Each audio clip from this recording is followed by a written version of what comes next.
പപ്പുവിനെ maximum entertain ചെയ്യിക്കുക അല്ലെങ്കിൽ engage ചെയ്യിക്കുക എന്നുള്ളൊരു ഉദ്ദേശത്തോടു കൂടിയാണ് ഞങ്ങൾ ഇങ്ങനൊരു ബിസി ബോർഡ് ഉണ്ടാക്കുക എന്നുള്ളൊരു പ്ലാനിലേക്ക് എത്തിയത് തന്നെ. അതിന് പിന്നിൽ വേറൊരു പ്രധാന ലക്ഷ്യം എന്താണെന്ന് വെച്ചിട്ടുണ്ടെങ്കിൽ പപ്പുവിൻ്റെ സ്ക്രീൻ ടൈം കട്ട് ചെയ്യുക. ഇപ്പോഴത്തെ ഒരു കാലഘട്ടത്തിൽ നമ്മളെല്ലാവരും ഫോൺ ഉപയോഗിക്കുന്നുണ്ട്, ടി വി ഉപയോഗിക്കുന്നുണ്ട്.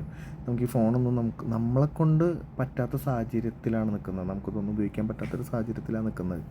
കാരണം ഇപ്പം ഓഫീസ് റിലേറ്റഡ് ആയിരിക്കാം, പേഴ്സണലായിട്ടുള്ളത് നമുക്ക് വേണമെങ്കിൽ ഒഴിവാക്കാം, പക്ഷേ ഓഫീസ് റിലേറ്റഡ് ആയിട്ടുള്ളതൊന്നും നമുക്ക് ഒഴിവാക്കാൻ പറ്റാത്തൊരു സാഹചര്യമുണ്ട്.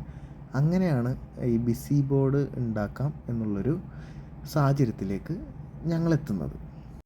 ഏറ്റവും വലിയൊരു ടാസ്ക് എന്ന് പറയുന്നത് ഈ സാധനങ്ങളെല്ലാം വാങ്ങിച്ചിട്ട് അത് കറക്റ്റായി പ്ലേസ് ചെയ്യുക എന്നുള്ളതായിരുന്നു. അതിന് നമ്മൾ ബേസിക്കായിട്ടൊരു സ്കെച്ച് ഉണ്ടാക്കി. ആദ്യം സ്കെച്ച് ഉണ്ടാക്കിയ കൂട്ടത്തിൽ തന്നെ നമ്മൾ എന്തൊക്കെ സാധനങ്ങൾ ഇൻക്ലൂഡ് ചെയ്യണം, എന്തൊക്കെ സാധനങ്ങൾ എവിടെ നിന്നൊക്കെ പർച്ചേസ് ചെയ്യണം എന്നുള്ളതിനൊക്കെ ഒരു പ്ലാനിങ് ആണ് ആദ്യം ഉണ്ടാക്കിയത്.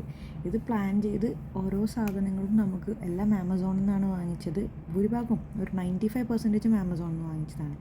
അപ്പം അതെല്ലാം വാങ്ങിച്ച് കൊണ്ടുവന്ന് നമ്മൾ ഓരോ ഐറ്റം, ഈ പ്ലൈവുഡ് വാങ്ങിക്കുന്നതും ഒരു ടാസ്ക്കായിരുന്നു. കാരണം പെട്ടെന്ന് ചീത്തയായി പോകുന്ന രീതിയിലുള്ള പ്ലൈവുഡ് വാങ്ങിക്കരുതല്ലോ.